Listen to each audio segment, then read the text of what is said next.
একদমই স্বাভাবিক।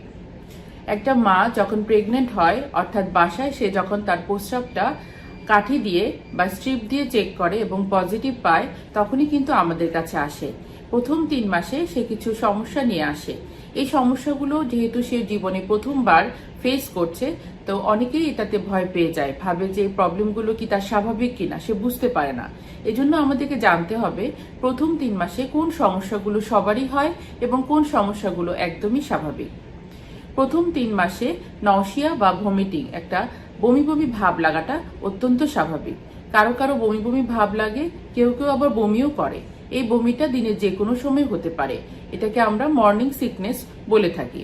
সাধারণত সকালবেলা ঘুম থেকে উঠলেই প্রচন্ড একটা বমি ভাব হয়। সো বমি ভাব হওয়াটা প্রথম 3 মাসে একদমই স্বাভাবিক। যেহেতু মা প্রথমবার একটা প্রেগনেন্সি হরমোনে এক্সপোজ হচ্ছে, সেহেতু এই বমি ভাবটা তার হতেই পারে। এই বমি ভাবটাতে ভয় পাওয়ার কিছু নাই। এই বমি ভাবটা কমাতে হলে তাকে তার স্টোমাকটা, অর্থাৎ তার পেটটা খালি রাখা যাবে না।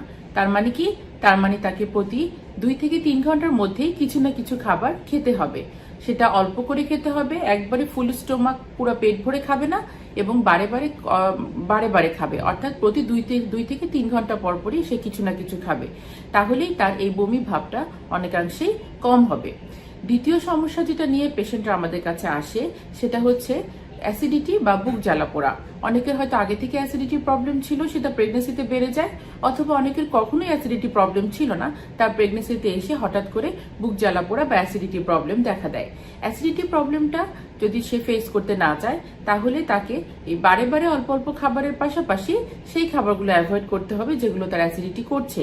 যেমন অতিরিক্ত মশলা দেওয়া খাবার, অতিরিক্ত ঝাল খাবার, ভাজা পোড়া জাতীয় খাবার, এই ধরনের খাবার যেগুলো অ্যাসিডিটি বাড়ায়, এই খাবারগুলো তাকে সম্পূর্ণভাবে অ্যাভয়েড করতে হবে।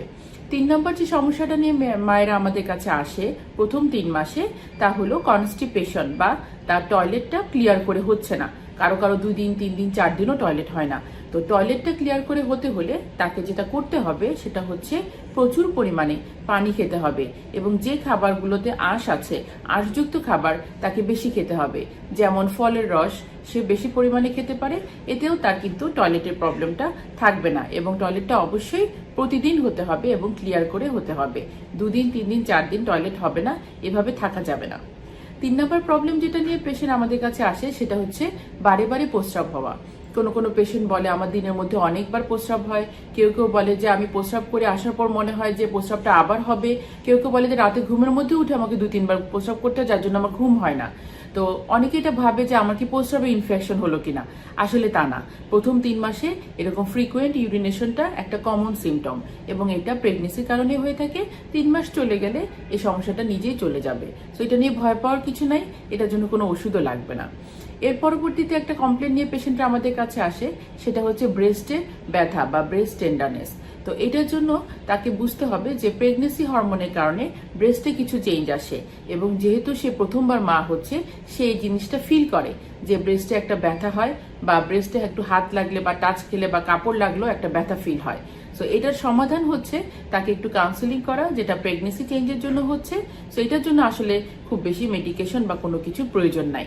এটা 3 মাস চলে গেলে, যখন হরমোনটার সাথে সে আস্তে আস্তে অভ্যস্ত হয়ে যাবে, তখন আর ফিলিংসটা থাকবে না। এর পরবর্তীতে একটা প্রবলেম নিয়ে পেশেন্টরা আমাদের কাছে আসে, সেটা হচ্ছে প্রচন্ড দুর্বলতা। পেশেন্ট বলে যে আমি বিছানা থেকে উঠতে পারছি না, আমি কোনো কাজ করতে পারছি না, আমার সারাক্ষণ ঘুম পায়, আমার মনে হয় শুয়ে থাকি।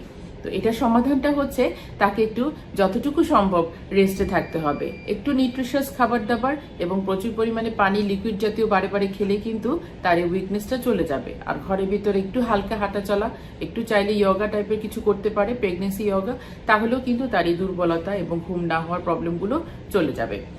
এর পরবর্তীতে যেটা আসে সেটা হচ্ছে অরুচি।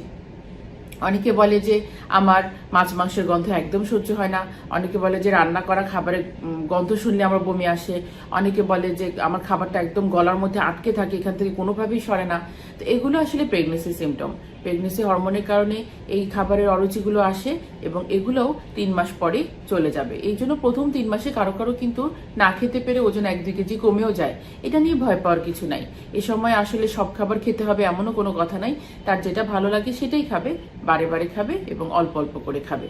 আর এরপরে একটা প্রবলেম নিয়ে পেশেন্টরা আমাদের কাছে আসে, সেটা হচ্ছে জ্বর। পেশেন্ট বলে যে আমার প্রতিদিন রাতে জ্বর আসে এবং আমার শরীর গরম হয়ে যায়, এই ধরনের।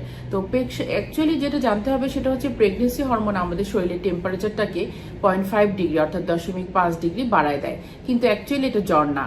এটা জ্বর না, আমরা যখন থার্মোমিটার দিয়ে মাপি তখন দেখবো যে এটা 100 ডিগ্রি বা 100টাকে ক্রস করে না। তাহলে বুঝতে হবে এটা জ্বর না, এবং এটার জন্য কোনো ট্রিটমেন্টেরও দরকার নাই। প্রথম যেহেতু সে মা হচ্ছে, বা প্রথম যেহেতু সে প্রেগনেন্সি হরমোনটা তার শরীরে আসছে, এই জন্য তার এই ফিলিংসটা মনে হয়। কিন্তু যখন সেটা আস্তে আস্তে অভ্যস্ত হয়ে যাবে 3 মাস পরে কিন্তু আর এই জ্বর ভাবটা তার থাকবে না। সো এই জ্বরের জন্য কিন্তু কোনো ওষুধ খেতে হবে না। আর হাত পা জ্বালা পোড়া করা, এটাও কোনো পেশেন্ট বলে যে আমার প্রচন্ড হাত পা জ্বালা পোড়া করে। হাত পা জ্বালা পোড়া করাটাও আসলে একটা প্রেগনেন্সি সিমটম। এটাও আপনাকে বুঝতে হবে যে আমার হাত পাগুলো এই জন্য একটা বার্নিং সেন্সেশন হচ্ছে। একটু ফ্রিকুয়েন্টলি লিকুইড জাতীয় খাবারগুলো যদি সে বেশি খায়, একটু কমফোর্টেবল কটন জাতীয় কাপড় যদি সে পরে, তাহলে কিন্তু তার এই ডিসকমফোর্ট বা জ্বালা পোড়া ভাবটা অনেকাংশেই কমে যাবে।